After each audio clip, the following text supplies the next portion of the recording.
Hi, everybody. Welcome to Vikings Report Rewind. As always, I'm your humble host, Ted Glover. As always, are with me my partners in crime, the number one, numero uno lead blogger, founder for the Vikings SB Nation Daily website, the Daily Norseman, Mr. Christopher Gates. And right above me to my left, the one, the only co-host of Vikings Report with Drew and Ted. If I'm Ted, he's got to be Drew. Gentlemen, this big win, but it is clouded with what could potentially be a franchise-altering injury. We don't know more. We don't know much more other than it is speculated his ankle. Hearing things, it might be an Achilles, Chris, but Kirk Cousins is hurt. He did not finish the game. It was a non-contact injury. And where do we go from here, brother? Well, this is just about as depressed as you can get after a win. I think this, like you said, this is a season-altering, potentially franchise-altering injury for Kirk Cousins. And if you want to look ahead to next week, Nick Mullins isn't eligible to come off of IR yet. So, barring something weird happening, it's the Jaren Hall show next week in Atlanta. And what we saw from him today didn't look promising, but I guess if they give him a full week to prepare, things might look different. But yeah, as much fun as it is beating the Packers, it's really super difficult to get too excited about anything until we get final word on what's happening with number 8. Drew, has Kirk Cousins taken his last snap as a Minnesota Viking? I'm not sure. We could talk about it, but I'm still going pimp hack because when you win in Lambeau, it's pimp. Yeah. It's got to be pimp. I'm not going to let that bring me down. I'm going to enjoy this victory. A long time to talk about Cousins. I don't know what's going forward.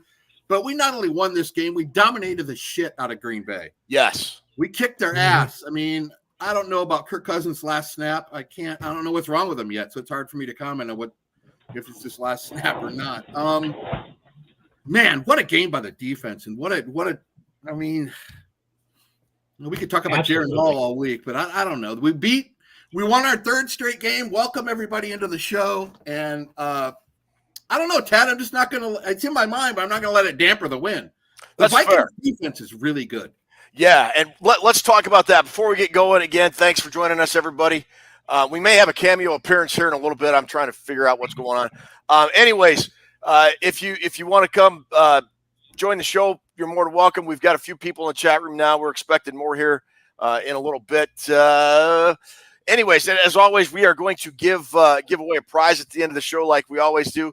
Just enter a comment in our live chat, which is off to the side over there, I think, to the left. Yeah. And you're eligible to win. Ruby is out here somewhere. She's handling all the technical stuff and writing down names for the prize at the end of the show. And if you make a good comment that is really funny and makes one of us laugh, we just may throw out a prize anyways. Who knows? Bobby Trader won the double dip last week. Bobby Trader won the double dip. What was the double dip? Tell us real quick what the double dip was, Drew. He got the comment prize for the good comment, and then he won the wheel. That's true. Yeah. He's our first ever inaugural double dipper. Inaugural double dipper. Yeah. Put that on your resume if you're looking for a job, Bobby. That'll help you out, I'm sure. Got a long way to go before he catches up with my double dipping, though. Headhunters look for stuff like that. That's good. But Drew, back to your point, the Vikings absolutely dominated Green Bay. They had the first half was one of the more statistically dominant things I have seen the Vikings do. Although the scoreboard did not reflect that. As a halftime, I think the score was 10-3. The Packers' first 6 drives, I believe it was, Chris, they went 3 and out, or the first 5 drives, first 4 drives. First 4 drives. Then the 5th drive, they went and doinked the field goal, and then Jay Ward. Get Jay Ward off the team. We mentioned Jay Ward's name twice all year, and it's for the same damn thing, and neither of them were positive. So how can he line up again offsides, Chris, after doing it against Tampa Bay and giving him a touchdown? I don't know. How could you do that again? He should be look off at where the damn ball is, dude. Get rid of him. Cut him. And when you look at it, he wasn't so much offside as he was trespassing. He was like half a body into the neutrals. His head, I think that the crown of his helmet was lined up on the other side of the football. I don't know. It was just He's already done it, Ted. 2 months ago he did it. Cost the Vikings. Your lesson? Cut him. Yeah. Cut him off the team. Yeah. But would be going crazy right now. But let's roll back a little bit before the oh geez, Brandon Lewis, Star Trib reporting O'Connell mumbled to Packers coach. It's likely Achilles. Well, we'll see what happens. Let's roll back to the beginning of the game. The Packers go 3-and-out. The Vikings get the ball, and they drive down, and they go it's 4th and 1, and they decide to try and kick a field goal, and Greg Joseph missed. Drew, do you think the Vikings should have gone for it on 4th and 1 there, or were you think okay to kick the field goal to open the game? I was 100% on board with kicking the field goal. Okay. Why? And, the fact that we didn't make it doesn't change my opinion. I think we need to get points right there. I thought it was a good idea. And I don't know what's going on with our kicker. That guy is the biggest buzzkill in Minnesota history.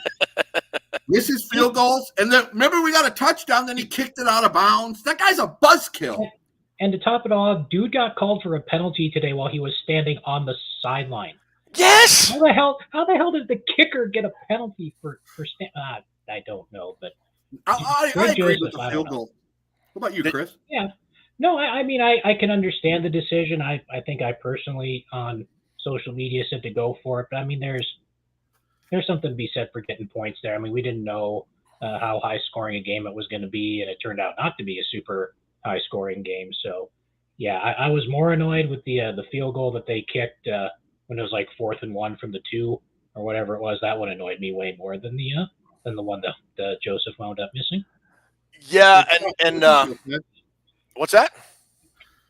It depends on who you're playing. Remember that Cleveland game? We lost 14-7. They went for it on the first drive, and I said, you got to look at who you're playing. I think if you're playing Miami or Kansas City, you might think about going for it, but you're playing sorry-ass Green Bay. It all depends on who you're playing, and I like the field goal. What about you? I wish they would have gone for it. I thought it was important. And yes, look, I agree with you guys that the Vikings have struggled to score points in the first quarter, the first drive. I think when you have the 30th ranked rushing defense that the Packers were, and the Vikings had been moving the ball okay, I think I would have tried maybe not necessarily the brotherly shove, but I think I'm going to call it the Thor thrust. I would have done the sneak there to try to get the first down and keep the drive going. But that's just me. Be that as it may, the Vikings missed the field goal. Packers once again go 3-and-out, and the Vikings get the ball right back and march right down the field. And lo and behold, a rushing touchdown has occurred for the Minnesota Vikings. Cam Akers, Drew. Wow. That's the first one of the year, right, Ted? I believe it is, yeah. It was. The franchise hasn't gone that long without getting a rushing touchdown in the season ever. So I like Cam Akers. We could talk about Madison later. I have one question. Why is he on the field? I don't know. I was happy with it. I was happy with Akers, but then, I don't know why is Madison getting carries at all at this point? I don't want to get into another Madison, Akers, Adrian Peterson debate after freaking last. My head still hurts, honest to God. I mean, but I can understand what Drew's saying. I mean, neither Madison or Akers had a great game today. I mean, Akers averaged 2.1 yards a carry. Madison averaged 1.9 yards a carry. Yeah, that's not great on the ground, no matter who you're handing the ball to. I don't know, because I thought the Vikings offensive line was actually, grading out really well in run blocking so far this year. And despite that, the running backs aren't doing anything. Ty Chandler would be nice to see get a few touches now and then, but apparently that's not part of the plan. So Ty Chandler got robbed on that stupid penalty. Yeah, that was a touchdown. That was a Lambo call all the way. But Ted, I'm just happy to see a touchdown in the red zone. Be honest with you. Yeah, it was. Running the ball, throwing the ball. I really didn't care at that point. They needed a red zone touchdown, and they got it. And it was a nice run by Akers. He got it in the end zone, and it was 10-0. And then we talked about the field goal, and it was 10-3. And man, to me, guys, it felt like the Vikings should have been up 17-0 or 17-3 or 21-3 at halftime. Did you guys feel that way, or it just felt like the Vikings had dominated, only the score did not reflect that? Exactly. They had. I mean, the Packers picked up like 70-something yards on their last drive of the first half, and they still didn't have 100 total yards by the time that drive was over. So the defense just brought it all day today. It was impressive. I mean, I know Jordan Love is not great by any stretch, but whenever you do that to any NFL offense, it's impressive. Yeah. Speaking of Jordan Love, he's about as accurate as a stormtrooper shooting at our main Star Wars characters, man. I mean, that dude is just bad. If that dude was any more of a disaster, the Packers would be required to have a FEMA rep on the payroll. Jesus. He was bad. I like whatever. He's not good. I mean, I'm happy for it, to be quite honest with you, because I think maybe a better quarterback might have brought the Packers back in the second half. It's a huge difference, guys, watching that against Rodgers, right? Yeah. Mm-hmm. Yeah. Remember that play when I can't remember when it happened, third quarter, Love it back to pass and he overthrows Dobbs or whatever. Mm-hmm. I look at Ruby and I said, if that's Aaron Rodgers, he's in the end zone. Yeah. Yeah. And I thought there's a big difference of playing against the Green Bay with Jordan. Jordan Love's not very good. And probably with Rodgers in there today, it's probably who knows who wins this game. Yeah. But you know what? They could stick it in their ass because we have the Vikings beating the Packers in Lambeau, and we are clearly a better team now, Ted. Yeah, I think so. And so we talk about the first half. 10-3, the Vikings really felt like the Vikings left. Vikings Uncensored. Our boy Rhino says, I think Jordan Love is a phenomenal quarterback, and the Packers need to sign him to a 10-year extension. I 100% agree. Absolutely. The Vikings felt like they left a lot of points on the field, and I thought they really needed to make a statement to open the second half, and they 100% did. Go 12 plays or 13 plays, 75 yards, touchdown to TJ Hawkinson, and a 17-3. And it really, that's when, to me, it felt like the Vikings were starting to take control of this game, Drew, because they have not really come out and punched anybody in the mouth to start the second half yet this year.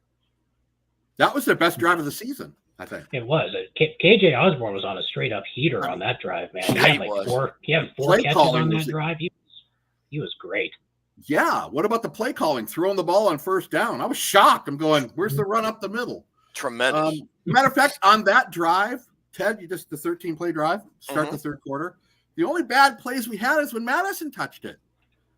I mean, I don't mean breaking balls, break the guy's nuts, but I mean, we were doing all these nice passes and everything, and then running it up the middle for a yard. Why does he keep handing it to him? Why does KOC keep running that play? But what a drive. That really established. I really felt like the Vikings had a handle on it, like you say. All right. Real quick. I'm gonna change my not my audio sound here. I'm gonna go off my speakers here, off my headphone. Okay. All right. Can you guys still hear me? Yeah. Yes. Can you still hear me now? Yes. Yep. All right. Look, I want to bring a special guest into this here right now. Come on in here. Folks, this is my grandson, Grayson. Hey! He's kind of become my Vikings watching buddy this year. Grayson, what did you think about today's game? Tell all the people. It was pretty interesting. When Kirk Cousins got hurt, I thought it was just going to go downhill from there. See, he's learning fast about being a Viking fan. Yeah. That is. Who's your favorite Viking, Grayson? I like Justin Jefferson. You're a smart kid. All right. So what was your favorite play? What was your favorite play of the game? I liked when they threw it to TJ Hawkinson down the field. That long first down catch by TJ Hawkinson down the field? Mm-hmm. Yeah. All right. I heard we were supposed to trade Hawkinson, Grayson. Do you you think we should trade him? No.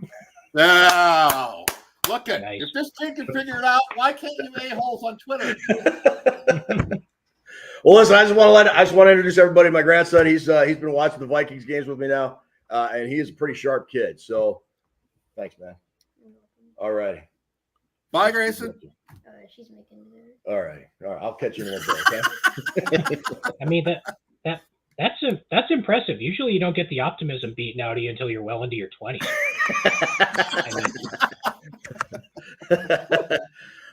Yeah. So after Dude, that, he's getting so grown up. He's getting so grown up. Yeah, oh, yeah, I know, man. It's wild. After that, then Josh Metellus does a Jordan Addison play only for the Vikings on defense, gets a pick, returns it down to the 20-yard line, and then Drew Kirk, KOC, we've been arguing for him to do this since he became coach, goes for the dagger on the first play. What happened? Finally. I thought run up the middle for sure. KOC, we're already in field goal range. I thought, what a great call that was. What a great play call. What a great pass. What a great catch. First play, that's what you got to do. That was a beautiful play call on that play. And I thought at that point, Ted, to be honest, I thought we were going to run away with it and get a 50 burger. I did. It really felt all the momentum was going in our direction. Yeah. I want to give a shout out to both my Michigan guys today. Metellus on the interception and the return. The return was big. And also my boy Rashawn Gary with that hideous roughing the passing call on third down. That was terrible. I mean, it was great, but it was terrible. So both my Michigan guys helped me today.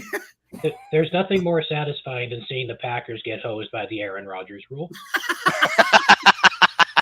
Because that's the entire reason that rule exists. Yep, We all sure know is. that that's the only reason that entire rule exists.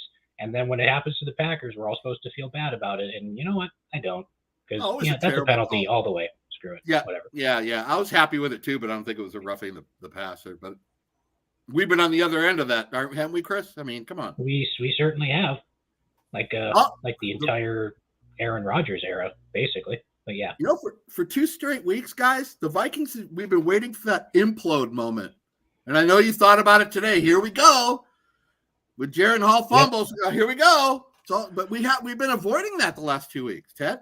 I'll be honest with you. I thought it was before that. I thought when they had the block field after Kirk got hurt and they had the block field goal, the Packers got the ball. I thought, oh, here we go. This man, if this ever felt like only the Vikings moment, this was going to be it. But the Vikings defense rose up, man. I don't know if they hand out Coordinator of the Year awards or not, but Brian Flores has got to be in serious consideration for one. We better enjoy that dude while he's here because I don't think he's going to be here next year. He's going to get another opportunity to be a head coach again. He will be a head coach. Yeah, that was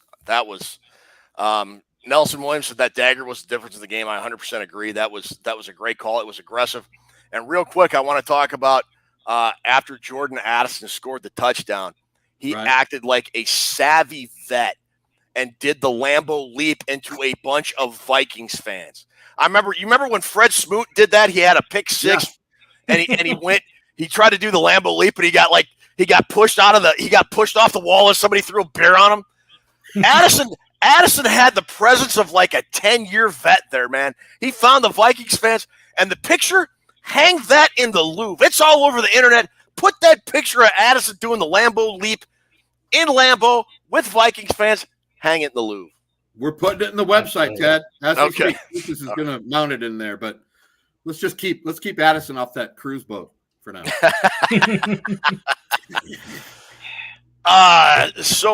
Go ahead, Chris. No, I was just gonna say to keep him away from Ed and Alma's and whatever. I think that's the name of the boat place that they were trying to purify themselves in the waters of Lake Minnetonka and whatnot, and it didn't work out. So I don't see that happening under Kevin O'Connell though. So yeah. No, Freddie Smoot can't blame a guy for having a good time. Look, folks, we got almost 250 people watching. Thanks so much for joining us. To be eligible to win a prize, go ahead and enter your name or just make a comment here on our live chat. You'll be entered.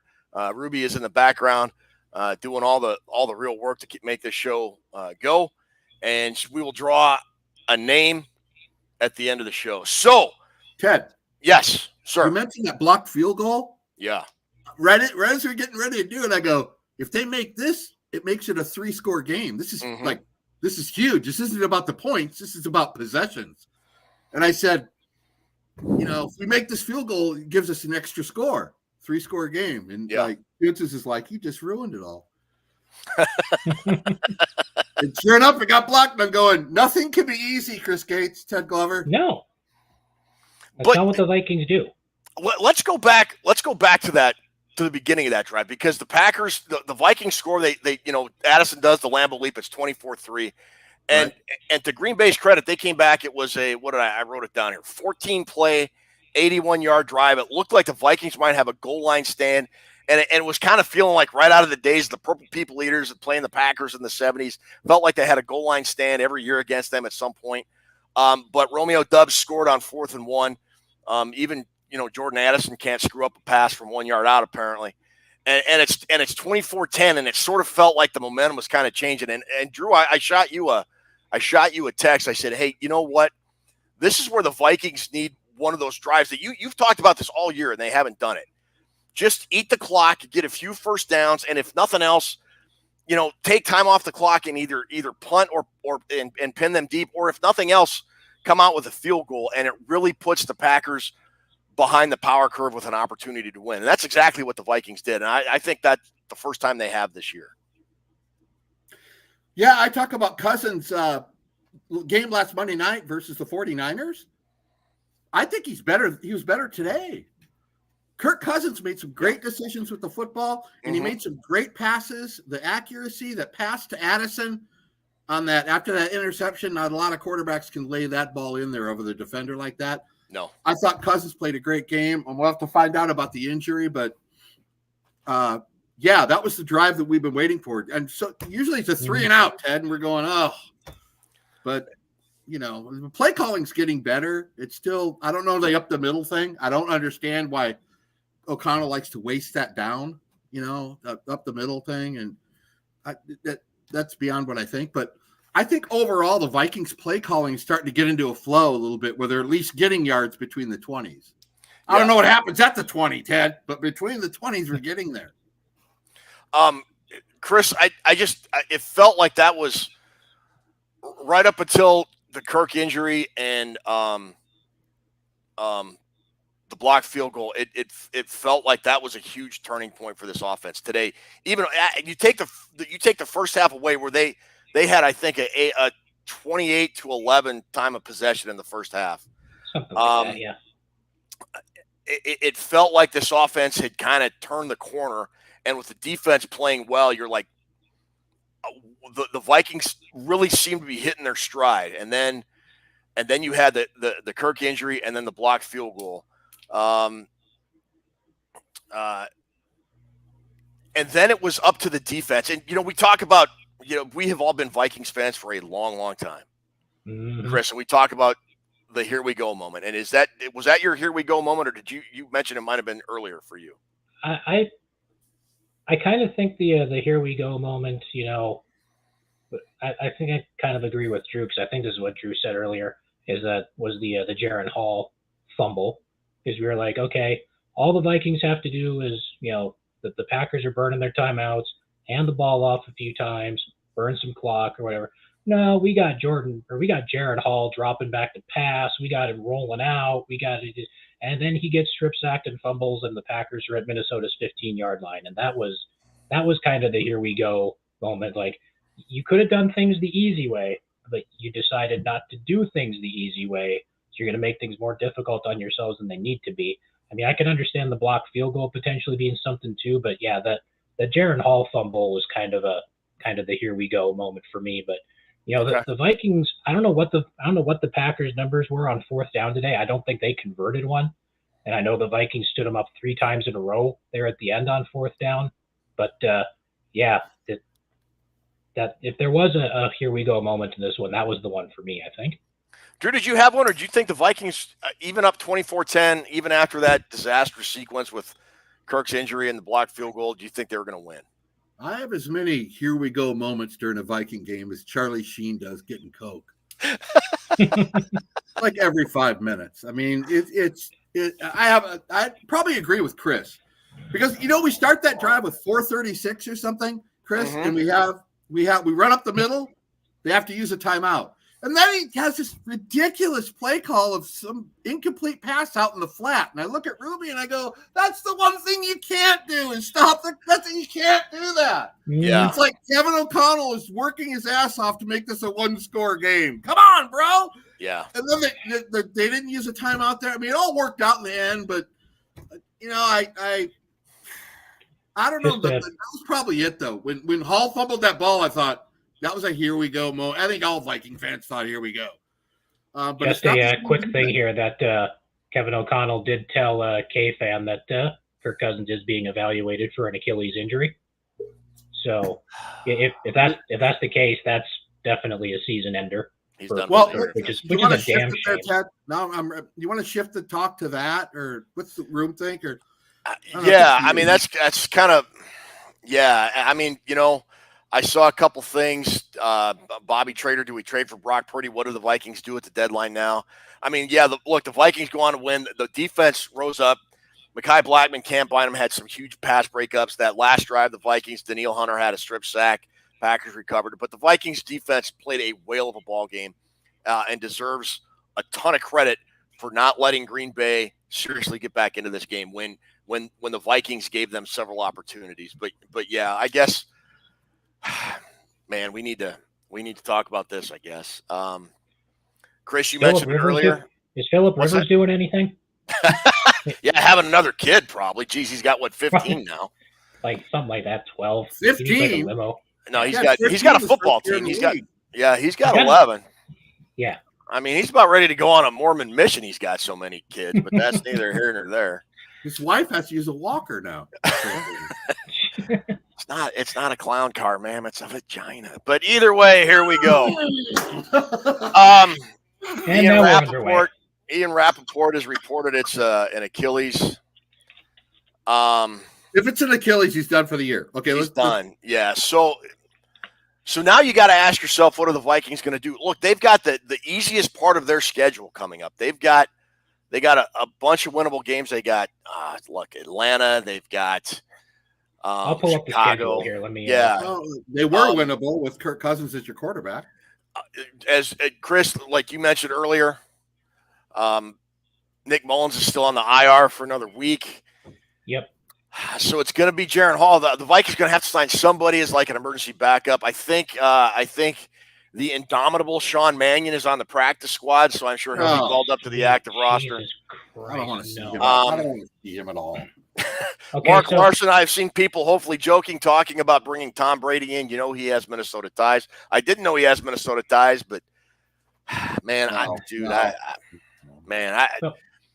ahead. So the Vikings' next 4 games here: at Atlanta, home for New Orleans, at Denver, which is now tentatively scheduled for Sunday night, but there's a decent chance that gets flexed out, and then home on Monday night against Chicago. And that's the first week they can flex out Monday night games too. So there's at least a decent shot that gets flexed out. And then they have the bye, and then they go to Las Vegas. So it's not exactly a murderer's row of a schedule coming up here over the next 4 weeks. But if you're Kirk Cousins, if you have Kirk Cousins at quarterback, you feel really good about your chances in all those games. Yeah. Now I don't know what the hell they're going to do. But Dan Hanneman says you roll with Hall for better, for worse, and I agree. Look. Here's the thing, and this has been a topic of conversation for the better part of 2 years, if not longer, about how long is Kirk going to be in Minnesota. There was a lot of speculation, and Drew and I have said, and Chris, I think you have agreed with us, that by not giving him a contract extension, the chances of him not coming back next year were pretty good anyways, which means the Vikings were going to have to draft a quarterback.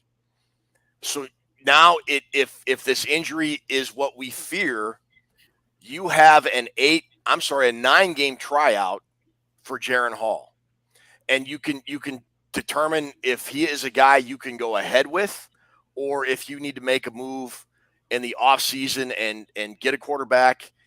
He'll play at least is Mullins on the IR for 2 more weeks? Like he went on IR the same week that Jefferson did, didn't he? He can come back after the Atlanta game. So he's out for this week, but he can come back for the Saints game if he's ready to come back. So he's out for him and Jefferson went on IR the same week, so they're both out at least 1 more week. Okay, Drew, I'm kind of the opinion you play Jaren Hall and see what you have going forward into next year and the offseason. I don't know how you feel about this. I understand that point completely, but I would understand it a lot more if we were 1-7. I do not agree with it right now. We've won 3 straight. We're 4-4. This season is still alive. I think you play Hall until Mullins can come back, and then you've got to put in the more experienced guy. I know everybody just Okay. It'd be easy to go with Hall if we were out of everything. Then, of course, you just give him the 10-week tryout or whatever. But this team is what they've beat the Niners. They seem like they're catching some kind of fire, especially on defense. I think you have to play the best guy that gives you a chance to win. And next week, that's Hall because Mullins is still out. But we're still in the race. We're still in the race. So I'm going to agree with you got to give Mullins a start if he can come back. He's just seen more. Jaren Hall is not ready to be a quarterback in this. He's not. He had a really scared preseason. He didn't look good in preseason. He didn't look good today. Thank God he made that Hawkinson first down crossing route over the middle to give us a first down. We could run some more clock off. But overall, I don't think he's ready to – I mean, you got to play him next week. I don't think he's ready to be a starter. I don't. Drew, and I think we're still in it. We're still in it, Ted, to win it. So you are swimming against the stream on this. Almost everybody's saying play Hall. Chris, where are you on this? Yeah, Hall or Mullins when he comes back? I mean, there's literally nobody else right now. I mean, if the alternative is Sean Mannion, throw Jaren Hall out there. I mean, honest to God. I know we've lamented Sean Mannion being here for like 2 or 3 years now, and you know what you have in Sean Mannion. It ain't much, and it definitely ain't the future going forward. So, give Jaren Hall a shot. I mean, he's at least been with the team all season. He's at least learned the offense. He was probably running the scout team for a while before Mullins got hurt. But yeah, at this point, there's pretty much no other alternative, at least next week, to Jaren Hall. I don't know if they swing a trade for somebody, find somebody in free agency for weeks after that. But yeah, the next week, Hall's the guy because he pretty much has to be. Charlie, I'm not on the boat with Mannion. I see some comments come through. Yeah. I don't want Mannion. No, nobody wants Mannion. Hemorrhoid over Mannion. I'm saying you play Jaren Hall until Mullins gets back, and then you got to see where your team is at. And I want the more experienced guy in there. Hall's not ready, you guys. He's nervous. I'm not advocating Mannion over Hall. No, I don't think anybody thought you were. No, I get your argument. That's a fair argument. Charlie Tapp, however, has a very good suggestion. He asked if Y.A. Tittle is busy. I believe Y.A. Tittle is dead, and I would still take him over Sean Mannion. But that's just me. We're gonna get Ryan Longwell and Kevin Williams and Steve Hutchinson, and we're gonna put them on a plane to Hattiesburg. And we're going to get Brett Favre back in here, guys. We can get Steve Dills. What's Steve Dills doing, guys? He's not. Steve Sean Salisbury? There's Sean Salisbury in there. It looks like it's official. Ryan Gear was saying, and now Coach Gothorpe, that ESPN is reporting it as a fact of torn Achilles. And man, that's just one of the most durable quarterbacks over the last 12 years. Yeah, I know. Has he ever had an injury like this, guys? I don't think so. Have I personally, or have the Vikings? No. Has Cousins with Tommy Washington? No, never. He's been, like you said, one of the most durable guys in the NFL since he's been in the league. So the season just got a whole lot more interesting. It sure did. Yeah, Adam Schefter's reporting. Yep, torn Achilles. Oh God, that just sucks, man. Pyrrhic victory. A Pyrrhic victory. Adam Schefter. So Anthony Tollison, Ponder, anyone? Ruby, can you kick him out of the room? I don't know if that's Tollison. If that's possible. I'm kidding. Certainly, you got to go over all the options, guys. What are the options, Ted? At this point, well, Don Borvio said, "Hold on." Don Borvio says, "Paging Case Keenum, bring back a little 2017 magic, boys." I mean, we want to bring back any 2017 magic. I mean, is Sam Bradford still in playing shape? we get him out there. I mean, if it's Sam Bradford, I better up my Crown Royal weekly take. Jay Johnson, Kyler Murray is available. I kid. Josh Freeman, Robert Simon. Maybe Hall will be the next Brock Purdy. Look, he has at least one game, and next week's opponent is on the road at Atlanta. Currently, the only team coming into the day that was above 500 in this stretch of 5 or 6 games. Yeah. Well, I believe they lost today. They lost to Tennessee today, 28-23. So a couple of I think 500 teams. Yeah. I think they're a 500 team now. Yeah. So it's the Desmond Ritter versus Darren Hall show. I wonder if NBC will flex that into Sunday night. I have my doubts. I'll tell you what, if Jaren Hall starts next week, guys, and he throws 5 touchdowns and looks incredible out there, let him take the next game. But I'm telling you, I've looked at a lot of quarterbacks when they play. McCarthy's got a lot of work to do with Michigan. He's not ready to get in the league yet. Charlie Tapp's comment here, who was the guy that ran into the end zone wall and got concussed. That's another former Viking. That was the great Gus Frerotte, who did that when he was with Washington. He headbutted the wall celebration. Yeah. No, seriously, are there any free agent guys you're going to sign? You're just going to go with what we got? I think at this point in the game, at this point of the season, Chris, if you wouldn't mind looking up potential free agents, I can't think of anybody off the top of my head. I mean, people joked about Brady, but look, you're 8 games in. I mean, right. But if you go ahead and sign somebody now, you got to play Hall next week. You're going to have Mannion up as the number 2 guy. They'll put him on the active roster. They'll probably sign a third guy that might be, familiar with KOC's offense, maybe a former Rams backup that knows the offense as the emergency number 3 quarterback, just to get through next week. Then you assume Mullins comes back and plays, and he'll probably go for the rest of the season with Hall as your backup, and maybe you sign a guy to potentially come in if Hall just completely falls on his face, which I'm not certain he will. Somebody talk about, when Brady replaced Bledsoe in the 2001 season, I'm not expecting anything like that. Carson Wentz was a name I just saw pop up. Nick Howard says you have 48 hours to make a trade if you want. I wouldn't make a trade right now. I just wouldn't. No. I don't think there's anybody out there worth going to get. Drew, do you? No, and I think I don't like the idea of trading away anything at this point. I don't want to trade. I don't want to trade our draft picks. I want to go with what we got. Yeah.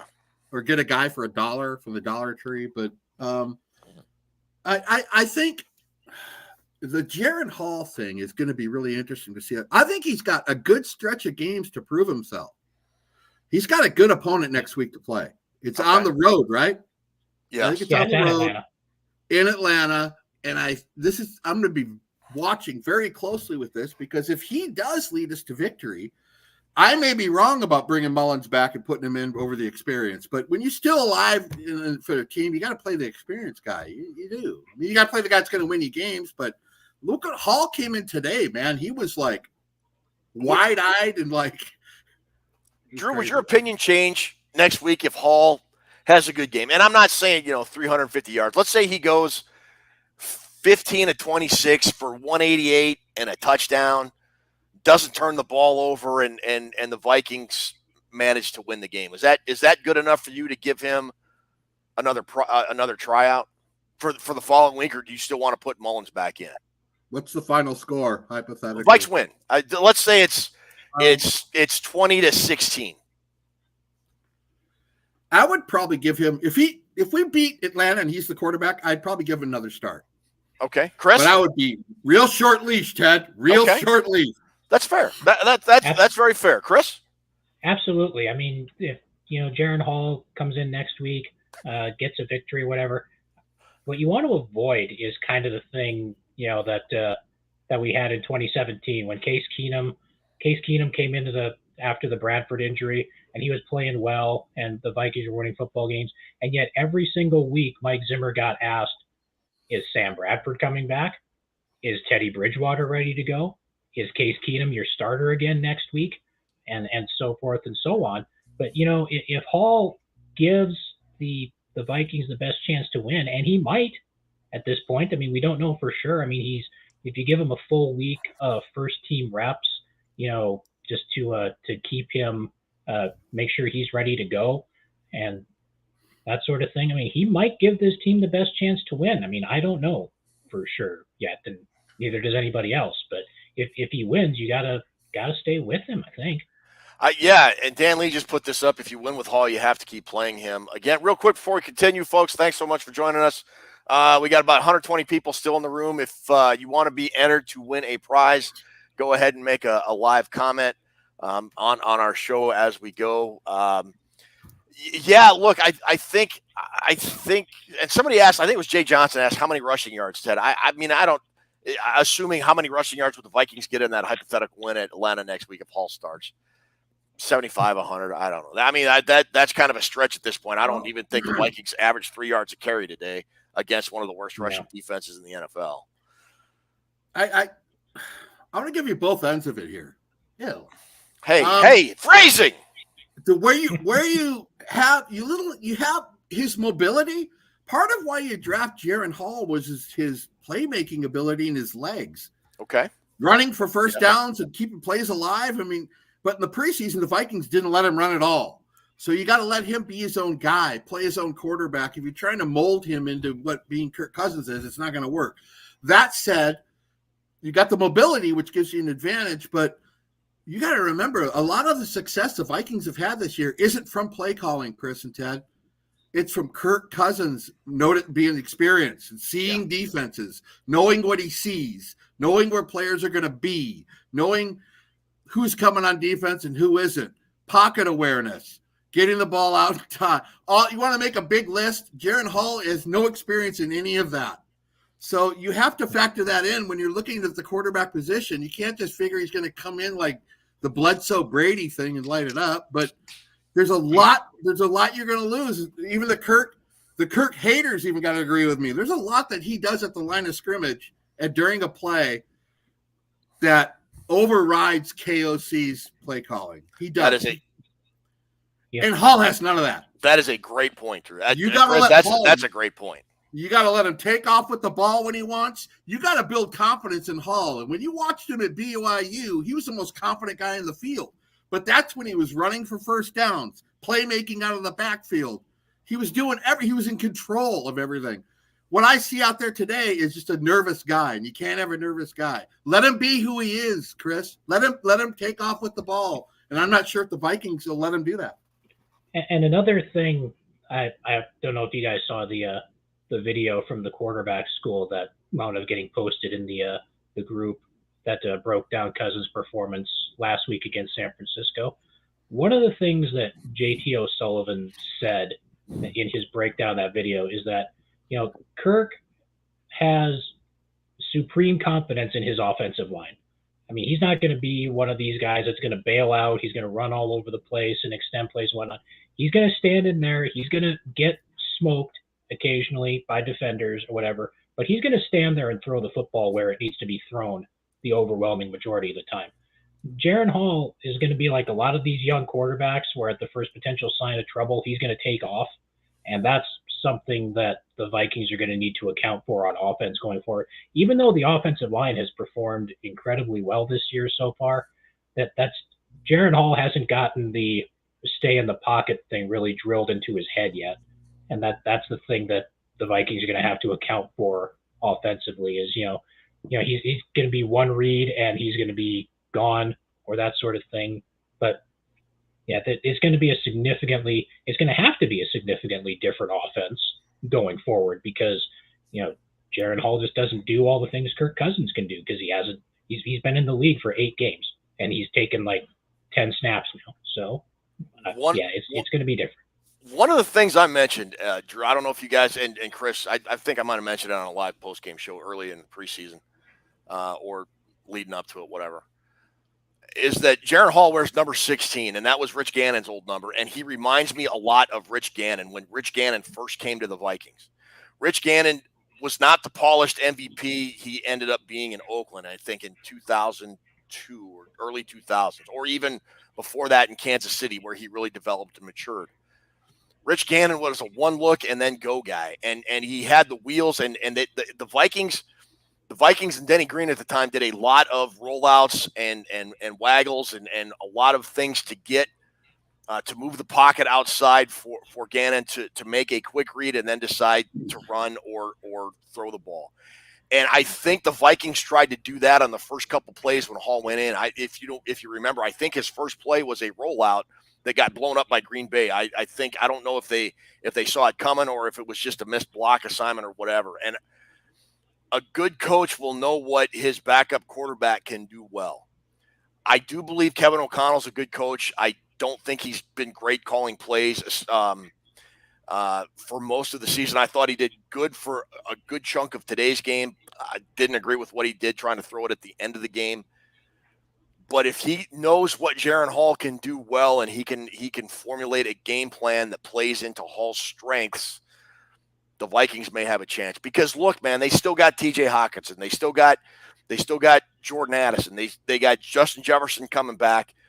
Brandon Powell has stepped up and becoming like Jarius Wright used to be for the Vikings on third down. He just makes a play on third down. Mm-hmm. KJ Osborne had a hell of a second half today. You've got a good offensive line. I said this last week when we talked about, are the Vikings going to bring a new guy in next year and whatever. This is about as good of a situation as a young quarterback can walk into. He's got a lot of weapons. He's got a good offensive line. He just needs to just breathe and remember, what got him to the NFL, and we'll just go from there. I mean, that's all really you can do at the moment. I would say at this point, Ted, you are correct, sir. Right now, tomorrow morning, KOC needs to bring him into the office and sit down with the playbook, hand it to him with a highlighter, and tell me, what do you like? What do you like to do? What plays do you like? And then he highlights the plays he likes. First off, that's what you start using, because it's a neck up with this guy. Yes. It's going to be about his confidence, how confident he feels running he has the skills to run the team down the field, and he certainly has the weapons that you just mentioned. It's about confidence and what he wants to run. If you notice, there's a lot of audio out there when Bledsoe did get hurt and Brady came in, he was on the sidelines and Belichick said, what do you want to run? What do you like? And even Bledsoe was in there. Bledsoe was on the sidelines saying, what do you like to run? So the first thing the Vikings got to do is figure out what Hall feels most comfortable with, what he wants to run. You start him that way. You can't throw the whole thing at him and get him out of his brain. You can't send him to full tilt boogie or you're going to ruin him. So I think tomorrow he needs to start out saying, what do you like to run? What do you want to play? And Chris, I don't know it'll be right away because, if it's a torn Achilles and surgery and all that kind of stuff. But as soon as Kirk Cousins is able to be on the sideline, I would bet you he will be about the best quarterback coach a guy could have. Because say what you want about Kirk Cousins, the player, whatever. He is a restaurant quality human being, and we saw that play out on that Netflix series Quarterback. And I am here to tell you, I believe he will be Jaren Hall or Nick Mullins, whoever the Vikings decide to play, will be their biggest supporter and cheerleader on the sideline and doing everything he can to make whoever that next guy up is going to be successful. Oh, he absolutely will be. I mean, it's not gonna be a situation where, he's gonna leave the team or whatever.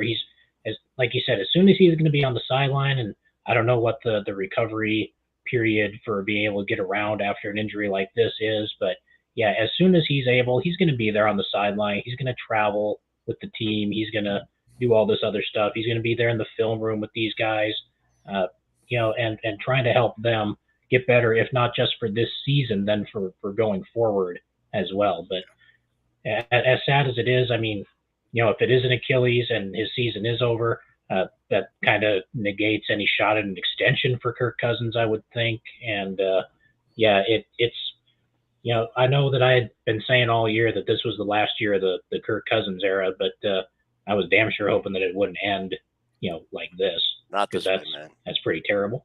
Not after the start they had. They rallied to 4-4, and they had a really good part of the schedule, and it looked like the Vikings were just kind of getting up to the top of the hill and getting into that put it all together mode. And then, man, I really thought it just felt like this team was getting ready to take off like a freaking rocket, especially the way they played the second half today for most of the second half. But I Maybe they can catch that still. Maybe they can. Maybe you know what? Maybe they can. Remember back in '72 when Greasy went down, that unbeaten Miami team. Greasy got hurt like week 2 or 3. Mm-hmm. They brought Earl Morrill in. Yeah. And everybody thought, they're doomed. They're doomed. And he led them all the way through that season. And then Greasy came back in the playoffs. But you know what? If you're going to catch fire, Ted, if Jaren Hall can catch fire, what a great storyline that would be. It would be. It absolutely would be. It would be, kind of like Brock Purdy was last year.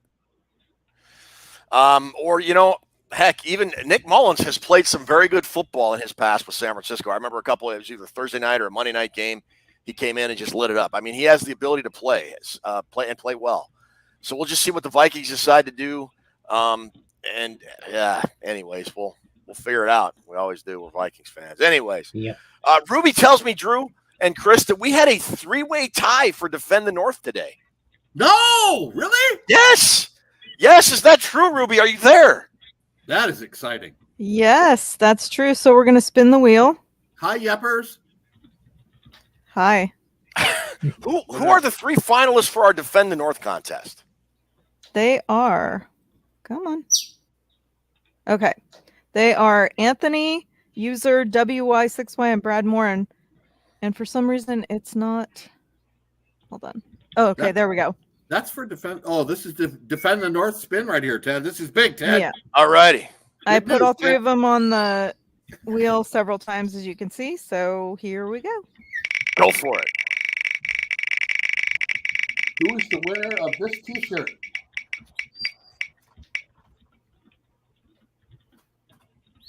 Anthony Tollison. Anthony Tollison. Congratulations. Longtime fan of the show. Wins the Defend the North T-shirt.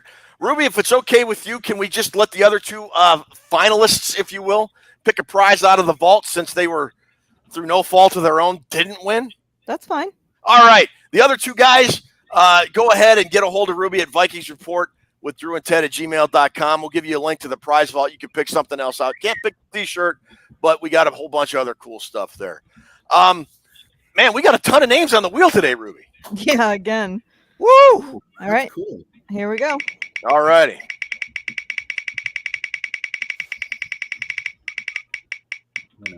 Winner. Mark Larson. Mark Larson, congratulations. You are today's prize winner for our Toonces Wheel of Destiny. Get a hold of Ruby at Vikings Report, Drew and Ted at gmail.com, and she'll send you a link to get a prize. Before we wrap it up, we're about we're closing in on an hour. Chris, what are your final thoughts on today? I mean, but like I said at the beginning of the program, beating the Packers is great. Beating the Packers is always fun. But but like you said, Ted, this season and this franchise has just taken a pretty drastic turn, and we are going to have to see how this all resolves itself. Like we said, it's the Jaren Hall show for at least a week, and we're going to have to see what comes after that. Best wishes to Kirk. Hopefully, his recovery is smooth and I would say painless, but it's not going to be painless. But hopefully things will work out, and we'll just have to see how the rest of the season is going to go now. Drew? Fired up on that win today, Ted. I am fired up on that win today. Going forward, I'm still excited about the Vikings. You know why, guys? You know what I'm most excited about? What's that? Going forward, without your quarterback and without the guy that runs your offense, I would be really worried if the Vikings had no defense. The Vikings got a defense that could keep them in these games, guys, even with a backup quarterback. So I am interested, curious, and excited to see where they go from here. I hope Jaren Hall can get on a run and we can keep using him every week. I know it's a drawback to lose Cousins, and I know it sucks, but they've won 3 in a row. You can't, even with a Cousins injury, you can't stop the focus of what you're doing right here. You're moving up in the division. You're playing great football. These last 2 weeks have been great football, great defense, and I still have confidence in the Vikings. I do too. I will say this.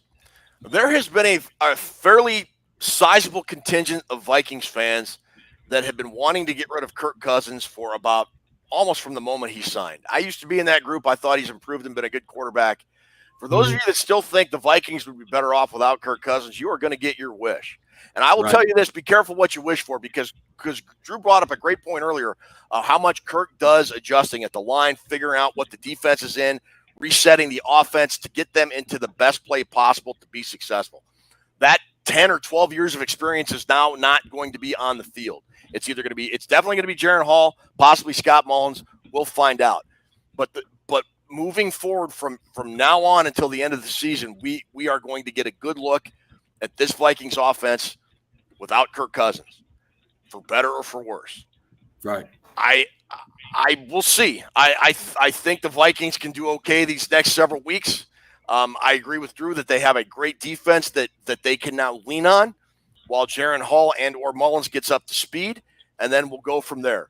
And we are not, you know what? They're not going to cancel the season. I remember when Teddy Bridgewater got hurt, it was Mike Zimmer said, look, nobody's going to feel sorry for us. Nobody's going to cancel the season. The games are still going to go on as scheduled. So by God, get on board, because it's the Jaren Hall show at least next week, and then we'll go from there. But whoever it is, we're going to cheer like hell for him because we're Vikings fans. That's what we do. Absolutely. Wouldn't it be a shock right now if Dalvin Cook ended up here this week? That would be trippy. That would be trippy. And we kept running off wins. It's the Vikings. Most exciting team in football, right, Chris?